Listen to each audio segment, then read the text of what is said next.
Biological classification જૈવિક વર્ગીકરણ પ્રકરણ નંબર 2 છે એના હવે એની અંદર લાસ્ટ જે લેક્ચર છે એની અંદર આપણે વર્ગીકરણ પદ્ધતિ છે એમને લઈને ઘણી બધી માહિતી લીધી અને એ વર્ગીકરણ પદ્ધતિ છે એમાં છેલ્લે આપણે દ્વિસૃષ્ટીય વર્ગીકરણ પદ્ધતિ જેમાં વનસ્પતિ અને પ્રાણીઓને વર્ગીકૃત કરવામાં આવેલા હતા એ પદ્ધતિ જોઈ અને એ પદ્ધતિની આપણે ત્રુટિ એટલે કે ખામીઓ છે એને પણ જોઈ કે કયા કયા પ્રકારની એની અંદર ખામીઓ જોવા મળે છે જેના કારણે હાલના તબક્કે આપણે 5 સૃષ્ટીય વર્ગીકરણ છે એમને ધ્યાનમાં લઈને આગળ ઉપર બધા જ વર્ગીકરણને સ્ટડી કરીએ છીએ બરાબર દ્વિસૃષ્ટીય વર્ગીકરણ છે જેમાં વનસ્પતિ અને પ્રાણીઓ કે જે આપણને નરી આંખે દેખાય છે એમને સાહજિક રીતે આપણે વહેંચીશું પણ જેમ જેમ અલગ અલગ ડિસ્કવરીઝ થતી ગઈ સાયન્સની અંદર જેમ જેમ નવી નવી શોધ થતી ગઈ એમ જ્યારે માઇક્રોસ્કોપની શોધ થઈ ત્યારથી વર્ગીકરણ માટેનો આખો ખ્યાલ છે બદલાઈ ગયો કારણ કે માઇક્રોસ્કોપ આવે એટલે આપણે સૂક્ષ્મ કોષીય સંરચના છે એને જોઈ શકીએ કોષીય સ્ટ્રક્ચર જે છે સેલ્યુલર ઓર્ગેનાઇઝેશન છે એ જોઈ શકીએ બીજી વસ્તુ અહીંયા આગળ સુકાઈ આયોજન એટલે કે કોષ જે છે કેવી રીતે ગોઠવણ ધરાવે છે એની અંદર કેવા પ્રકારની સંરચના છે અને પેશી બનાવે છે અંગતંત્ર બનાવે છે કે નહીં એના માટેની માહિતી પણ મેળવીશું અને આના ઉપરાંત આપણે જોઈએ તો પોષણની પદ્ધતિ ઓલરેડી આપણને ખબર છે પણ જ્યાં પછી પ્રક્રિયાઓ છે એના દ્વારા આપણે સમજીશું પ્રજનનની પદ્ધતિ છે એની અંદર પણ આપણને ઘણો બધો ફાયદો થયો છે માઇક્રોસ્કોપ જેવી ઇન્વેન્શન થયો છે પછી અને લાસ્ટમાં તમે કહો જાતિ વિકાસીય સંબંધો તો જાતિ વિકાસીય સંબંધો છે સંપૂર્ણ રીતે ઉદ્વિકાસને આધારિત છે અને એ ઇવોલ્યુશનરી ટ્રી જે છે એમના આધારે આપણે વર્ગીકરણને આગળ વધારીએ છીએ બરાબર તો આટલા પાસાઓ જે છે જેમ જેમ ડિસ્કવરીઝ આગળ જતી ગઈ એમ એમ આપણને સારી એવી રીતે વર્ગીકરણની પદ્ધતિઓ મળતી અને ત્યારબાદ 1969 ની અંદર એટલે કે 1969 ની અંદર આરએચ વ્હિટેકર નામના જે વૈજ્ઞાનિક હતા બરાબર કે જેમણે વર્ગીકરણ ક્ષેત્રે કહીએ સૌથી વધારે ફાળો આપ્યો અને વર્ગીકરણ ક્ષેત્રે જ્યારે સૌથી વધારે ફાળો આપ્યો છે ત્યારે એમણે આપણને આપ્યું છે આ 5 સૃષ્ટીય વર્ગીકરણ 5 કિંગડમ ક્લાસિફિકેશન આપણે ચેપ્ટર નંબર 1 જે છે એની અંદર વર્ગીકરણને લઈને ઘણી બધી સંરચનાઓ જોઈ ગયા છે બરાબર અને એની અંદર તમે અલગ અલગ વર્ગકો જોયા છે હવે એની અંદર સ્પેશિયલી આપણે જે વાત કરીએ છીએ ત્યારે સૃષ્ટિ જે છે એમને લઈને આપણે જોવાના છે અને એ સૃષ્ટિ જે છે એની અંદરથી આપણે મુખ્ય 5 સૃષ્ટિઓ છે એમને જોવાના છે જે ખાસ કરીને પૃથ્વી પર રહેલા એકકોષીય સજીવો અને બહુકોષીય સજીવો બધાને વર્ગીકૃત કરીને આપણને આપે છે રાઈટ તો આ વસ્તુ છે એને આપણે ધ્યાનમાં લેવાની છે ઓકે તો વાત કરીએ અહીંયા આગળ સૌથી પહેલા મુખ્ય લક્ષણો કયા હતા કે જેના કારણે આરએચ વ્હિટેકર છે એમણે વર્ગીકરણની પદ્ધતિ છે એમાં 5 સૃષ્ટીય વર્ગીકરણ આપ્યું તો પહેલું લક્ષણ છે કોષીય સંરચના અથવા તો કોષીય આયોજન હવે આ કોષીય સંરચના કે આયોજન છે એને કેવી રીતે વર્ગીકરણમાં ધ્યાનમાં લઈશું હાલના તબક્કે અહીંયા હું મોડ ઓફ કરું છું પછી આપણે આ સૃષ્ટિ છે એમને લઈને વર્ગીકરણ છે એને આગળ જોઈશું બરાબર તો કોષીય સંરચના જ્યારે જોઈશું ત્યારે સૌથી પહેલા મારી પાસે બે પ્રકારના કોષો છે એકને કહીશું આપણે આદિ કોષ કેન્દ્રીય કોષો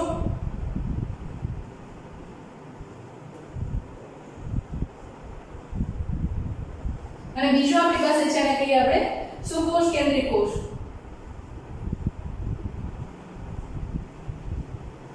બરાબર આદિકોષ કેન્દ્રીય કોષ અને સુકોષ કેન્દ્રીય કોષ છે આદિકોષ કેન્દ્રીયને પ્રોકેરિયોટિક સેલ કહેવાય સુકોષ કેન્દ્રીય કોષને યુકેરિયોટિક સેલ કહેવાય રાઈટ હવે એના આધારે જ્યારે વર્ગીકરણ જોઈએ છે ત્યારે પહેલી ધારણા શું હોય યાર તો કે આદિકોષ કેન્દ્રીય સજીવો છે એમની અંદર કોષ દિવાલ હોય જનનિક દ્રવ્ય તરીકે ડીએનએ ની શૃંખલા પણ હોય પણ એ જનનિક દ્રવ્ય છે એમની ફરતે તમને કોઈ પણ પ્રકારનું આવરણ જોવા મળતું નથી એટલે કે કહું અહીંયા આગળ તો ન્યુક્લિયર મેમ્બ્રેન એટલે કે કોષ કેન્દ્ર પટલ છે હાજર નથી અને કોષ કેન્દ્ર પટલની ગેરહાજરીના કારણે અહીંયા આગળ આદિકોષ કેન્દ્રીય સજીવો છે એ અહીંયા આગળ વર્ગીકૃત કરવામાં આવ્યા છે બીજી વસ્તુ અહીંયા આગળ બેવડા પટલની અંગિકાઓ છે એમનો અભાવ હોય છે જો કે કોષ તરીકે અલગથી આપણી પાસે ચેપ્ટર છે ત્યાર પછી વધારે ડિટેલમાં જોશું પણ બેવડા પટલની અંગિકાઓ એટલે તો કે હરિતકણ છે કણાભસૂત્ર છે અંતઃકોષરસ જાળ છે આવી બધી અંગિકાઓ જે છે આદિકોષ કેન્દ્રીય કોષની અંદર જોવા મળશે બરાબર એમની અંદર તમને જોવા મળતી અંગિકાઓ છે એ અલગ પ્રકારની હશે આ પહેલું કેરેક્ટર છે જેના આધારે વર્ગીકરણ છે એ વ્હિટેકરે આપેલું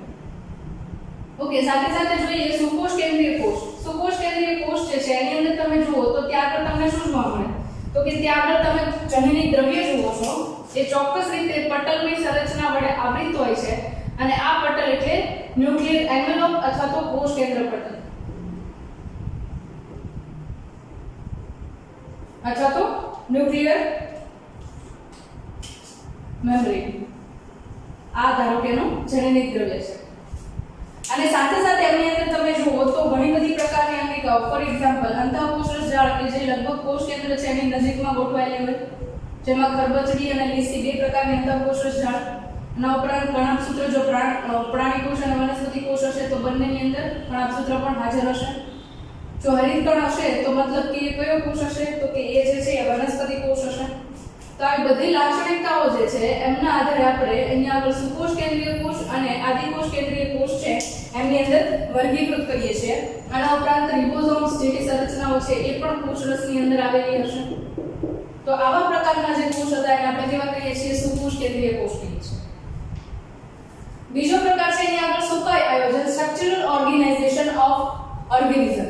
સુકાઈ સંરચના કેવી છે તો કે બે રીતે એને વહેંચવાની છે. એક જે છે એને આપણે કહીશું બહુકોષીય સજીવો, બીજું જે છે એને કહીશું આપણે એકકોષીય સજીવો.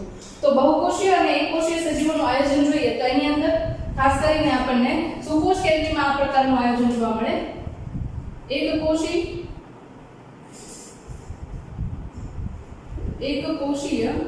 સજીવો અને બીજું છે એ કયા છે તો કે બીજા છે બહુકોષીય સજીવો છે. હવે એકકોષીય સજીવો છે એમાં એક જ કોષ વડે પોષણની જરૂરિયાત, પ્રજનનની પ્રક્રિયા, ચયાપચયની પ્રક્રિયા, ઉત્સર્જનની પ્રક્રિયા, બધી જ પ્રક્રિયાઓ જ્યારે એક જ કોષ વડે થાય ત્યારે આપણે કહીએ છીએ એકકોષીય સજીવો. બરાબર. બીજું અહીંયા આગળ બહુકોષીય સજીવો છે. તો એ બહુકોષીય સજીવો છે એમાં તમે જુઓ તો ઘણીવાર કોષો છે એ ઘણા બધા હોય પણ એમની અંદર પણ બે પ્રકારના આયોજન હોય. બરાબર. એક કે કોષો જે છે એમની અંદર કાર્યની વહેંચણી હોય અને બીજું કે કોષોની અંદર કાર્યની વહેંચણી ન હોય, એટલે કે શ્રમ વિભાજનનો અભાવ હોય. ધારો કે આ બહુકોષીય સજીવ છે જેની અંદર શ્રમ વિભાજનનો અભાવ છે, ફોર એક્ઝામ્પલ સ્નાનવાદી, તો બધા કોષો છે પોતાનો ખોરાક જાતે લેશે, પાચનની પ્રક્રિયા બધા કોષોમાં અલગ રીતે થશે. એ પાછું અલગથી આપણે આગળ ક્લાસિફિકેશન છે, વર્ગીકરણ આવશે પ્રાણી સૃષ્ટિનું, ત્યાર પાછું હું તમને શ્રમ વિભાજન કેવી રીતે હોય એ કહીશ.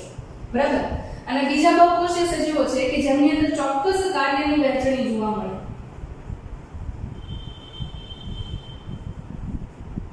અને એના માટે આપણે વૈજ્ઞાનિક શબ્દને યોજીએ તો અહીંયા આપણે ચોક્કસ કાર્યની વહેંચણી એટલે હું એને કહી શકું શ્રમ વિભાજન. શ્રમની વહેંચણી.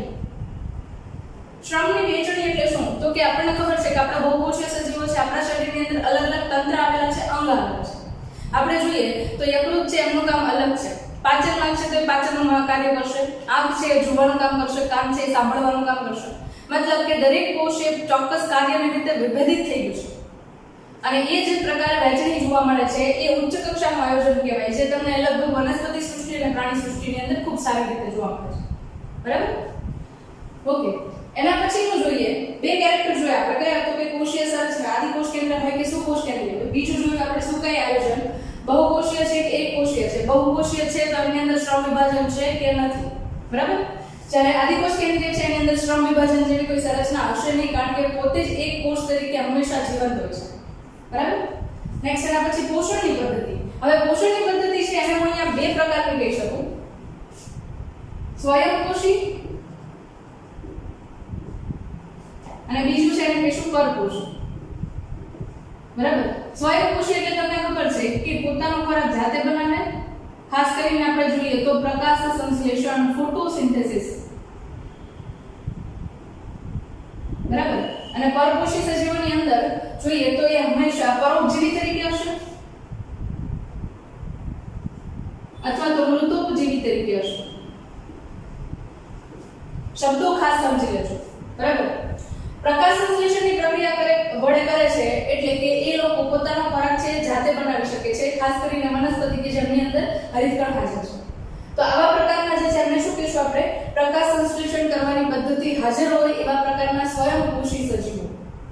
જ્યારે અહીંયા આપણે હું કહું છું પરપોષી સજીવો, પરોપજીવી, એ જે છે એ પોતે ખોરાક માટે અન્ય સજીવો પર આધાર રાખે છે. એ પરોપજીવી તરીકે બાહ્ય પરોપજીવી કે અંતઃ પરોપજીવી હોઈ શકે. ફોર એક્ઝામ્પલ મચ્છર છે તો આપણા શરીરની અંદરથી બહારની બાજુએથી ખોરાક લેશે તો એ બાહ્ય પરોપજીવી કહેવાશે. બરાબર. મનુષ્ય છે એ પણ પરોપજીવી છે, કારણ કે તમે વનસ્પતિ છે કે કોઈ બીજો પ્રાણી છે એને જ ખોરાક તરીકે લો છો. બરાબર.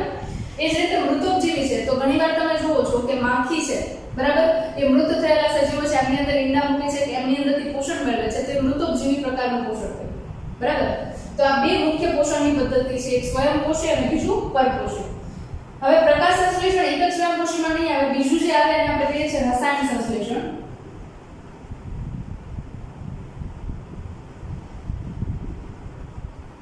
એટલે કે એવા સજીવો કે જે પોતે રસાયણની મદદથી પોતાના ખોરાકની જરૂરિયાતને પૂરી કરે છે અને ઉર્જાની જરૂરિયાત છે એને ફૂલફિલ કરે છે. ફોર એક્ઝામ્પલ, રસાયણ સંશ્લેષી સલ્ફર બેક્ટેરિયા, રસાયણ સંશ્લેષી પર્પલ બેક્ટેરિયા. આવા ઘણા બધા અલગ અલગ પ્રકારના બેક્ટેરિયા છે કે જે પ્રકાશ સંશ્લેષણની પ્રક્રિયા દરમિયાન રસાયણોનો ઉપયોગ કરે છે.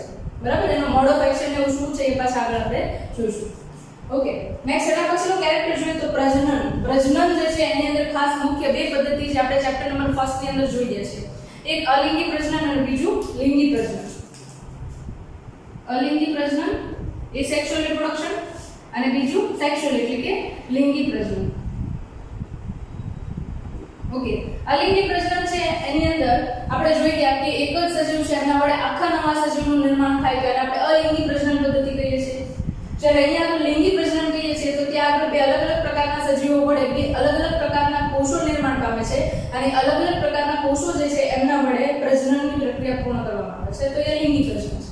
બરાબર, અને છેલ્લું જે લાક્ષણિક લક્ષણ છે જાતિ વિકાસીય સંબંધો, ફાઇલોજેનેટિક રિલેશનશિપ. હવે એની અંદર ખાસ આપણે ઉદ્વિકાસ છે એમને ધ્યાનમાં લઈએ છીએ. અને ઉદ્વિકાસ જે છે એ કોઈ પણ સજીવ છે એ કયા સમુદાયનો છે, કેવી રીતે એનો ઉદ્વિકાસ થયો છે, હાલના તબક્કે એમની અંદર આધુનિક બંધારણ કેવું છે, આ બધી જ માહિતીઓ છે એ આપણને આપે છે. બરાબર, તો સૌથી વધારે જે મોડર્ન ક્લાસિફિકેશન છે ઉદ્વિકાસીય સંબંધો છે એમના ઉપર આધાર રાખે છે અને હાલના તબક્કે પણ ઉદ્વિકાસીય લક્ષણોને આધારે વર્ગીકરણની અંદર સતત ફેરફારો ચાલુ છે. બરાબર, એટલે વર્ગીકરણ જે છે એ જેમ જેમ આગળ રિસર્ચ થતું જશે એમ થોડું થોડું એડવાન્સ થતું જશે, જે મોડર્ન ક્લાસિફિકેશનના નામે ઓળખાય છે. ક્લિયર? તો આપણે આ 5 મુખ્ય લક્ષણો જોયા કે જેમના આધારે વર્ગીકરણની પદ્ધતિ મુખ્યત્વે આરએચ વિટેકલે 1969 ની અંદર આપેલું. બરાબર, તો આ વસ્તુ જે છે એમના હવે ડિટેલ ખ્યાલ લઈએ કે મોનેરા સૃષ્ટિ છે એની અંદર કેવા સજીવો છે, પ્રોટિસ્ટા, ફૂગ, વનસ્પતિ અને પ્રાણીઓ, કેમ એને એ સૃષ્ટિની અંદર મૂકવામાં આવે છે એ વસ્તુ છે આપણે સમજવાની છે. ઓકે, તો ખાસ કરીને આપણે સૃષ્ટિના લઈને વર્ગીકરણ જોઈએ છે. જો ચોક્કસ લક્ષણો લીધા એના આધારે આપણે આ વર્ગીકરણને આગળ વધારવાનું છે. સૌથી પહેલું લક્ષણ છે કોષનો પ્રકાર. કોષના પ્રકારના આધારે આપણે 5 અલગ અલગ સૃષ્ટિની અંદર સજીવોને વર્ગીકૃત કરીએ છીએ. એમાં સૌથી પહેલો પ્રકાર છે મોનેરા સૃષ્ટિ. મોનેરા સૃષ્ટિ જે છે એની અંદર જોવા મળતા સજીવો છે બધા જ કેવા હશે તો કે એ હશે આદિ કોષ કેન્દ્રીય સજીવો.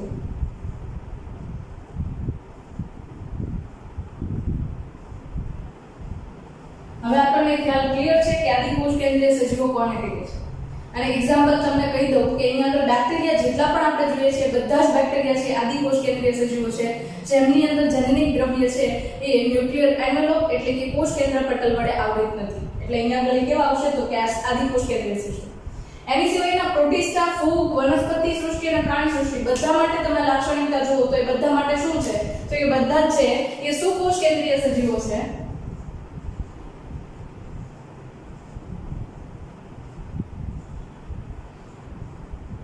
બરાબર, આના માટેના સામાન્ય લક્ષણો તરીકે સામાન્ય સજીવો તરીકે પ્રોટિસ્ટા સૃષ્ટિ જુઓ તો એની અંદર અમીબા છે, પેરામીશિયમ છે, યુગ્લિના છે, એ બધા પ્રોટિસ્ટામાં આવશે કે જે એક કોષીય સજીવો છે. એ ફૂગ તરીકે તમે જુઓ તો અહીંયા આગળ તમે ખાસ વાત કરો તો એની અંદર આવશે ઈષ્ટજીવી ફૂગ. બરાબર, પછી મશરૂમ છે જેને બિલાડીનો ટોપ પણ કહીએ છીએ. બરાબર, એવી અલગ અલગ પ્રકારની ફૂગ છે એમાં આવશે. વનસ્પતિ ઓલરેડી આપણને ખબર છે ઘણા બધા અલગ અલગ પ્રકારની છે. અને પ્રાણીઓ પણ એવા અઢળક છે કે જેને આપણે ઓળખીએ છીએ, જેના મારે કદાચ નામ દેવાની જરૂરિયાત છે નહીં. બરાબર, તો અહીંયા આગળ આ બધા જ સજીવો છે એમના કોષ કેન્દ્ર છે એ એકદમ વિકસિત પ્રકારના છે અને એ બધા જ આપણે કેવા કહીએ છીએ તો કે સુકોષ કેન્દ્રીય સજીવો તરીકે ઓળખવામાં આવે છે. બરાબર, એટલે પહેલું વર્ગીકરણ છે એની અંદર તમારે હવે આને જોવાનું છે પોઈન્ટ ઓફ વ્યૂ થી એક્ઝામના એમસીક્યુ કેવી રીતે પૂછાઈ શકે. બરાબર, તો આ પહેલો ક્વેશ્ચન થઈ ગયો આદિ કોષ કેન્દ્રીય સજીવો અને સુકોષ કેન્દ્રીય સજીવો તરીકે કયા કયા હોઈ શકે. બીજો જે પ્રકાર જોઈએ છે એ છે કોષ દિવાલ. એટલે કે સજીવો છે એની અંદર અલગ અલગ પ્રકારે કેવા પ્રકારની કોષ દિવાલ જોવા મળે છે એના માટે આપણે વાત કરવાની છે. તો અહીંયા આગળ ખાસ કરીને પહેલા મોનેરા સૃષ્ટિ છે એમની કોષ દિવાલ જોઈએ તો એ સેલ્યુલોઝ વિહીન કોષ દિવાલ છે. ખાસ યાદ રાખજો એમાં સેલ્યુલોઝ હોતું નથી. બરાબર, સેલ્યુલોઝ વિહીન કોષ દિવાલ છે પણ એની કોષ દિવાલ શેની બનેલી હોય તો કે પોલિસેકેરાઇડ અને બીજું એની સાથે હોય છે એમિનો એસિડ. એમિનો એસિડ એટલે બીજું કાંઈ નહીં પણ પ્રોટીનનો નાનામાં નાનો એકમ એટલે કે મોનોમર કહીએ પ્રોટીનનો એને આપણે કહીએ છીએ એમિનો એસિડ. અને પોલિસેકેરાઇડ એટલે બીજું કંઈ નહીં પણ કાર્બોદિત જે છે એમનો મોનોમર કાર્બોદિત જેવા પદાર્થો છે, બરાબર, એમના મોનોમર તરીકે શું હોય તો કે ગ્લુકોઝ છે, ફ્રુક્ટોઝ છે, મેનોસ છે, ગેલેક્ટોઝ છે. આ બધા એકબીજા સાથે બંધ વડે જોડાઈને મોટી સંરચના બનાવે, મહાઅણુઓ બનાવે, તો એ થયા પોલિસેકેરાઇડ્સ. આ પાછું વધારે આપણે ડિટેલમાં ચેપ્ટર નંબર 9 છે એમની અંદર ડિટેલમાં સમજાવીશ કે એમિનો એસિડ્સ, પોલિસેકેરાઇડ આ બધું કોને કહેવાય, બરાબર. એના પછી પ્રોટીસ્ટા જોઈએ તો એમની અંદર જો પ્રાણી કોષો છે, બરાબર, તો એમની અંદર કોષ દિવાલ ગેરહાજર હશે, એટલે કે નક્કી નથી કોષ દિવાલ હાજર પણ હોય, હાજર અથવા ગેરહાજર. ફોર એક્ઝામ્પલ અમીબા, પેરામીશિયમ જેવા કોષો છે તો એ આ પ્રાણી કોષો છે, બરાબર, અને પ્રાણી કોષો છે તો એમની અંદર કોષ દિવાલ ગેરહાજર હશે. પણ અહીંયા આગળ તમે વનસ્પતિ કોષ જુઓ એટલે કે વોલ્વોક્સ છે, ઓસિલેટોરિયા છે, એની જેવી એક કોષીય લીલ જુઓ તો એ જે છે એમને ક્યાં મૂકશો તમે તો કે પ્રોટીસ્ટા સૃષ્ટિની અંદર, અને એમની અંદર તમને મોટા ભાગે કોષ દિવાલ જે છે એ હાજર જોવા મળશે. એટલે ડિપેન્ડ કરે છે વનસ્પતિ કોષ છે કે પ્રાણી કોષ છે કે જેની અંદર કોષ દિવાલ હાજર હશે કે નહીં હાજર હોય, એ એમના કોષના પ્રકાર ઉપર આધાર રાખશે, બરાબર.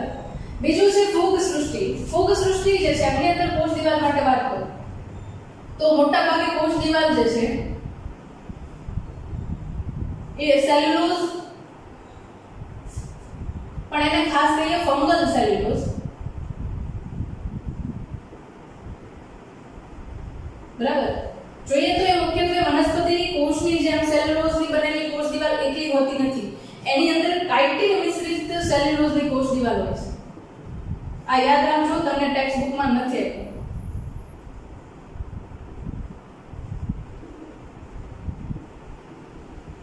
એટલા માટે એને ફંગલ સેલ્યુલોઝ કહેવામાં આવે છે અથવા તો ફંગસ સેલ્યુલોઝ કહેવામાં આવે છે, બરાબર.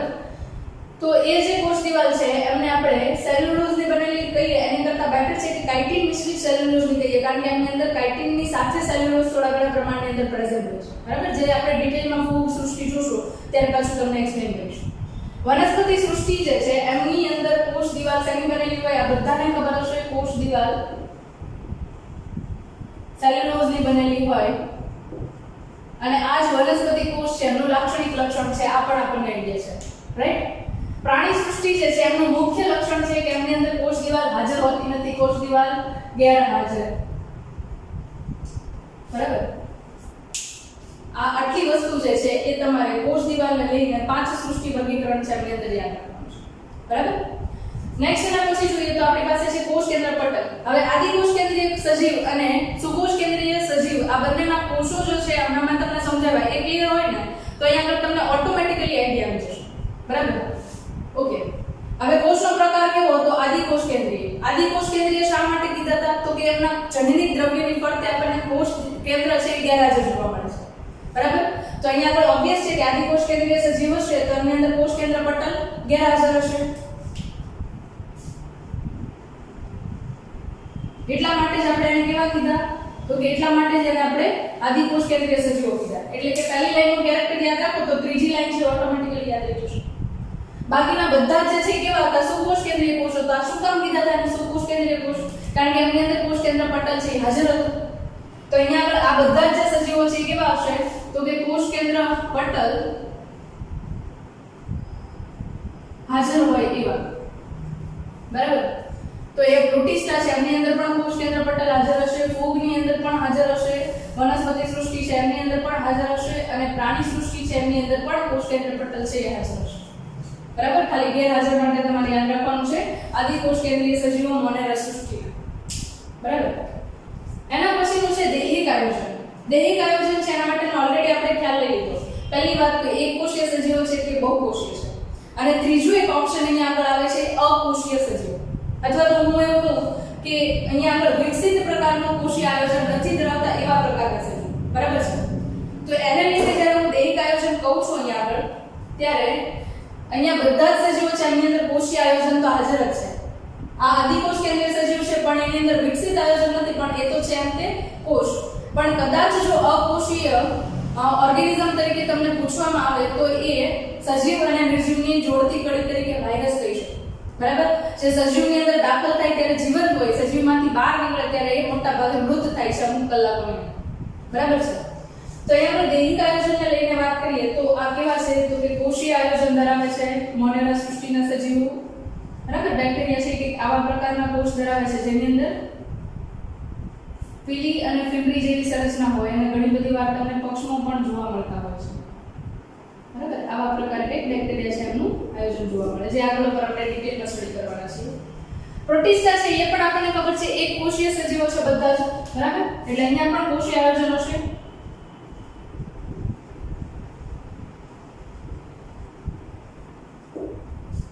બીજું છે ફૂગ સૃષ્ટિ. ફૂગ સૃષ્ટિ જે છે એ બહુકોષીય છે, આ યાદ રાખજો. પણ એમની અંદર કાર્યને લઈને એટલી બધી વધારે વહેંચણી નથી. એની અંદર પેશીય સંરચના છે એ શિથિલ છે, એટલે કે એકદમ છોટું છોટું ગોઠવણ ધરાવતી હોય એવી પ્રકારની સુકાઈ સંરચના છે. એટલે કોષો છે એ શિથિલ ગોઠવણ ધરાવે છે, બરાબર. હવે વનસ્પતિ સૃષ્ટિ જોઈએ તો એમની અંદર તમે જુઓ તો પર્ણ છે, પુષ્પ છે, પ્રકાંડ છે, મૂળ છે, એની જેમ અંગ જોવા મળે છે, બરાબર. એટલે કે અહીંયા આગળ કોષીય આયોજન છે એ બહુકોષીય છે. આના ઉપરાંત તમે પેશીના નામ પણ સાંભળ્યા હશે, બરાબર. મૃદુતક પેશી, પેરેન્કેમલ સેલ્સ, સ્થૂલ કોણક પેશી, બરાબર.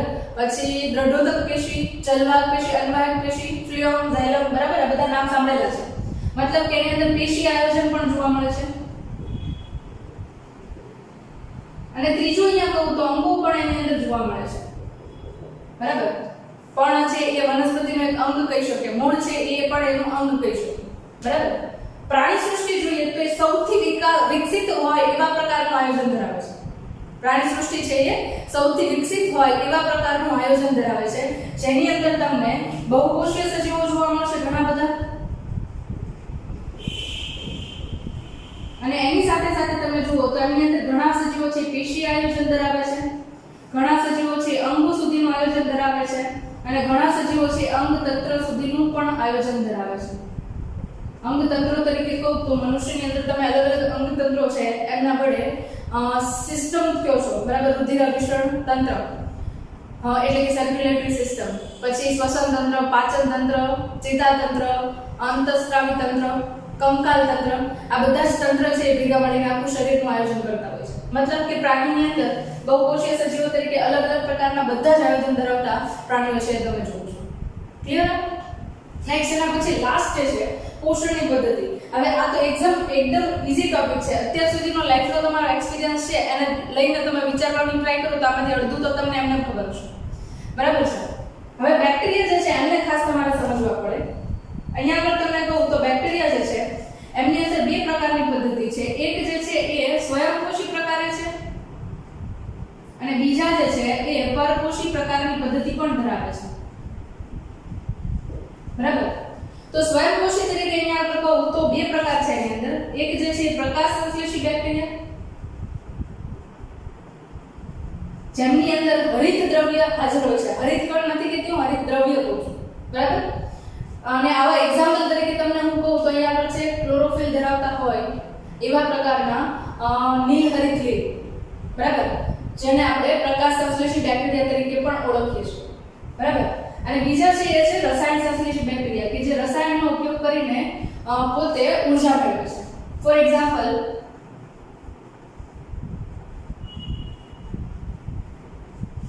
H2S નો ઉપયોગ કરીને હાઇડ્રોજન સલ્ફાઇડ H2S નો ઉપયોગ કરીને રસાયણ સંશ્લેષી બેક્ટેરિયા તરીકે સલ્ફર બેક્ટેરિયાનું નામ સાંભળ્યું છે, બરાબર. એ H2S છે એનો ઉપયોગ કરીને પોતે આખી પોષણની પદ્ધતિ એટલે કે ઊર્જાની જરૂરિયાત છે એને પૂર્ણ કરે છે. એના પછી બીજું જોઈએ તો પરપોષી તરીકે ઓલરેડી આઈડિયા આવી છે. ઘણા બધા બેક્ટેરિયા છે એ પરોપજીવી તરીકે હોય. ફોર એક્ઝામ્પલ સાલ્મોનેલા ટાઇફી, બરાબર. તો એક પ્રકારના બેક્ટેરિયા છે કે જે આપણા શરીરની અંદર પરોપજીવી તરીકે રહે છે અને પોતાનું જીવનચક્ર પૂર્ણ કરે છે.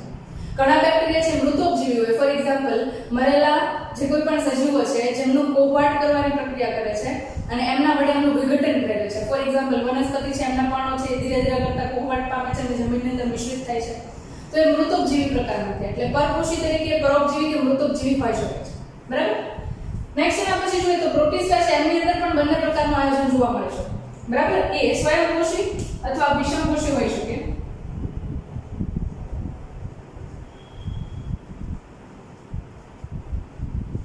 સ્વયંપોષી તરીકે અહીંયા આગળ વનસ્પતિ કોષ હશે એટલે કે અલગ અલગ પ્રકારની જે લીલ છે એ બધી લીલ છે કેવી કહેવાશે તો કે સ્વયંપોષી પ્રકારની કહેવાશે અને પ્રાણી કોષો તરીકે અમીબા પેરામીશિયમ છે બરાબર તો એ કેવા કહેવાશે તો કે વિષમપોષી એ બીજા નાના વનસ્પતિ કોષ છે એમની ઉપર ખોરાક માટે આધાર રાખે છે એના પછી જોઈએ અહીંયા આગળ તો ફૂગ સૃષ્ટિ છે મોટા ભાગે નહીં પણ 110% એ કેવા છે તો કે એ પરપોષી સજીવો છે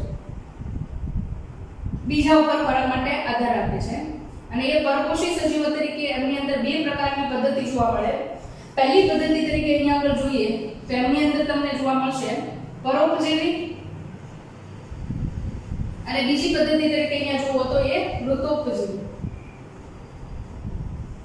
મૃત થયેલા સજીવો છે બરાબર તમે લાકડાઓ જુઓ ઘણીવાર તો એમની ઉપર પણ ફૂગ હોય છે બરાબર પછી પરોપજીવી તરીકે પ્રાણીઓ છે એમની અંદર ઘણા બધા પ્રકારે ફૂગનું ઇન્ફેક્શન છે એ પરોપજીવી તરીકે જોવા મળે બરાબર એના પછી બહુકોષી આયોજન ધરાવતી વનસ્પતિ સૃષ્ટિના સજીવો છે એમના મોટા ભાગની વનસ્પતિ છે કેવી છે તો કે સ્વયંપોષી છે અમુક વનસ્પતિઓ છે જે પરોપજીવી તરીકે હોઈ શકે ફોર એક્ઝામ્પલ અમરવેલ અને અમુક વનસ્પતિ છે કે જે બીજા સજીવો તરીકે ખોરાકમાં કીટકો છે એમનો ઉપયોગ કરે છે ખાસ કરીને વિનસનો મક્ષીપાશ બરાબર અર્કજ્વર આવી વનસ્પતિઓ છે એ કીટકો છે એમનો ખોરાક તરીકે ઉપયોગ કરે છે બરાબર એ બધું પાછું આગળ આપણે ડિસ્કસ કરીશું પણ અહીંયા લખી લઈએ કે કેવી વનસ્પતિઓ છે તો કે મોટા ભાગે સ્વયંપોષી